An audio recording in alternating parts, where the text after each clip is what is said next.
Maulan pa rin kaya naman sasabayan natin yan ng mainit-init na champurado. Simulan na natin para sa mga apurado.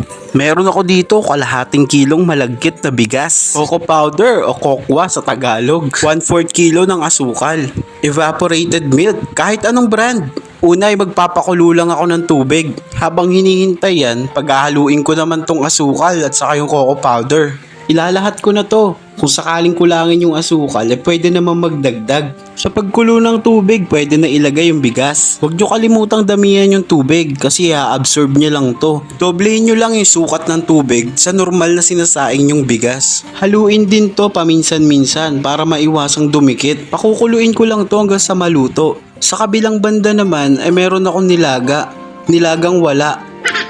Naluto na yung bigas. Kaya naman ilalagay ko na yung cocoa powder at asukal. Gaya ng sinabi ko kanina, mag-a-adjust na lang tayo sa panlasa. Tinunaw ko na rin to sa mainit na tubig para maiwasan magbuo-buo kapag inilagay ko na. O diba? Napakasimple at madali lang. Kaya wag mong sabihin hindi mo kaya.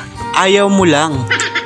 Sa part na to, 3 kamay na yung ginamit ko. 2 nga dito ay parehong kanan.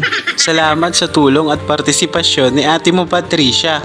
Heto na nga at magdadagdag tayo ng asukal. Nakakatuwa lang kasi na-achieve ko yung kulay na gusto ko para dito. Ilang minuto lang ay matatapos na din to. Huwag mo kalimutang i-like at i-follow ang page ko. Thank you for watching and keep safe everyone. O paano? Hanggang dito na lang muna. Hanggang sa susunod na kabanata. Paalam!